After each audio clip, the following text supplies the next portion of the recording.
For today's video, Commander Diovic is back again mga ka-commander. So mga commander, kung naalala nyo, kinukontent ko yung itik mga commander, yung pag-aalaga ng itik, kung magkano ba yung kitaan sa pag-aalaga ng itik, magkano ba yung itlog. Ito mga commander, yung pagbibinta ng itlog ng may-ari ng itik mga commander. Yan mga commander, yan po si Este, siya po nagbibili ng itlog, ginagawa niyang balot at pinapasa niya rin sa bayan dito sa amin yan mga ka-commander. Sinasalansan niya yung itlog dong sa tray sa kadahilan ng ayan, pinipili niya pa yan kung ano ba yung goods at yung reject. Kasi yung mga goods ay mga commander yan ay ginagawang balot, no mga commander, yung goods. Yung reject naman ay ginagawang itlog na maalat. So ang presyo po ng goods dito ay 9 pesos na po. Dito po sa pinakampuno po, sa pinakampuno. Kasi mayroon pa po lang tinutubuan niya. Kaya medyo taas pa mark value ng itlog ng itik sa ngayon mga commander. At yung reject naman mga commander ay ginagawang itlog na maalat. Yun ay mas mababang presyo mga ka-commander. Yung mga commander, patuloy na si Este ng itlog, nagsasalansan at pinipili niya yung reject at goods mga commander. Alamin natin kung magkano ang kikitain na mag-iitek sa loob ng 3 araw mga ka-commander, ha mga commander. Ito yung napapansin nyo kasi dalawang tumpok na yung mag-iitek dito sa area ko. Kaya ngayon sa loob ng 3 araw nagbinta na sila ng itlog mga commander. Ito ang kanilang itik ngayon ay medyo matakaw pa sa ngayon kasi nga bagong bagong poultry pa lang, kaya matakaw pa sa feeds mga ka-commander. Kaya unexpected talaga na may-ari ng itikan sa ngayon ay matatalo pa sila sa patuka sa feeds. Pero malalaman nyo mamaya kung talo pa o hindi kasi magkakaroon ng bayaran ito mga komandero, diba? Yan, napakaraming itlog yan mga komandero. Itlog, ulitin ko po, ito pa ay itlog ng itik mga komandero. Grabe. Kaya kung gusto nyo magnegosyo ng itik, pwede po. Basta ang pinakamahalaga doon, tutukan nyo, tiyagaan nyo para kayo ay matuto at kung paano ang tamang diskarte at technique sa pag-aalaga ng itik at kung paano ang bintahan sa pag-aalaga ng itik ng itlog mga ka-commander ko. Mga commander, diba yan, patuloy pa nagpipili si Este ng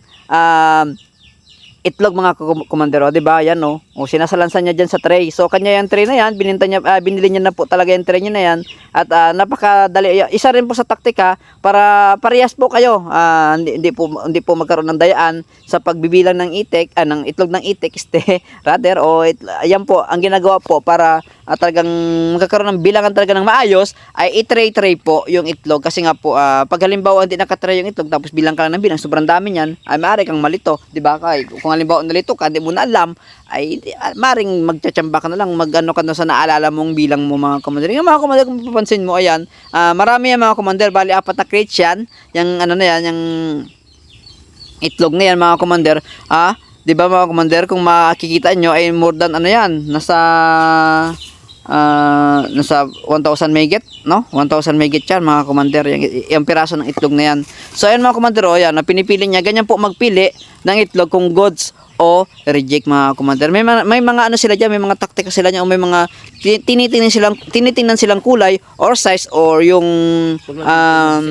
shell ng itlog ng itik kung yan po ay goods mga commander. Ulitin ko mga commander, ang good mga commander ay ginagawang balot.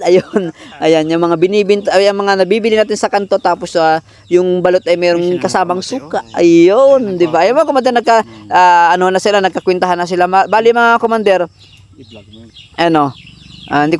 ko nakita sa video pero ayan po na nasa more than 1,000 mahigit ang itlog na yan mga commander, lahat sa loob ng 3 araw mga ka-commander. Expected pa mga commander na malulugi muna ang mga may-ari ng itik kasi nga ito yung first na nagpultri sila. Kasi nga dati kasi talagang yung dating nakarang nagpultri dito ay talagang nagtiis sila sa patalo muna ng ilang linggo. Pero ito mga commander, ko na yung may-ari ng itik na ito, hindi siya natalo.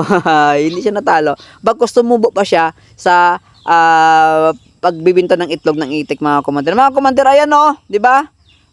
Kasi triple lang po, pag nagpo-poultry ka, kailangan mo talagang matalo ng more than 1 week para ikaw ay makarecover. Kasi nga, pag halimbawa na ikaw ay nagpatuka sa una, ay talagang malaki daw po ang maktutuka ng itlog, ng itik nyo mga commander. Pero pag tumagal daw yan, halimbawa tumagal na yung itik doon sa pagpupulte, hihina po yung pagtutuka ng feeds. Pero yung itlog ay hindi mababago mga commander. Yun ang kalagahan, yun ang isa sa para malaman nyo kung gusto nyo magnegosyo ng itik. Sa una, ng pagpupulti mo ay malulugi ka. Sa loob ng isang linggo, ayun mga commander, makakabawi ka na mga kakommander. At ulitin ko, habang tumatagal ang itik sa pagpupulti, humihina yung kain, pero ang itlog ay consistent pa rin mga kakommander, no, sa pag-itlog. Ang itik, kahit nasabing ang kanilang kain ay mahina na, pero yung itlog, yung dami ng itlog ay ganun pa rin mga kakommander, ha, ganun pa rin. Kaya kung gusto nyo mag-alaga ng itik, ayan mga commander, sana ay may makakuha kayo ng idea dito sa aking kino-content, kasi dito po nagpo-poultry yung mag-iitik sa aking area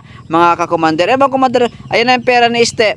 Lahat-lahat po, inabot po lahat ng ang pera niya na 13,200 na tumataginting. Hindi ko na po masabi pero yan po ay konti lang po ang tubo na may-ari niyan. Ulitin ko, dahil bagong poultry pa lang po, kukunti pa lang ang tubo ng may-ari, kasi nga matakaw pa yung itik. Pero yung itlog mga ka-commander, gala mo napakarami. How much more pa pagkalimbawa na nag-reduce o naghina na kumain ng itik, tapos yung itlog ay dire-diretso pa rin, tagang kikita pa rin sa pag-alaga ng itik mga commander. Ang itlog ay napaka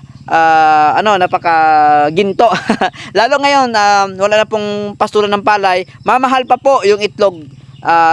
Mas mahal pa po ang itlog pag halimbawa wala na pong mapastulan ang mga mag-iitik. Kaya yung mga nagpupulte, yun po ay nagtsatsaga na magkaroon ng itlog ang kanilang itik, at talagang nilalaban nila ng ng sugal ang itik nila, makakuha lang ng maraming itlog mga commander. Yan pala si Matet. So hanggang dito na lang, maraming salamat.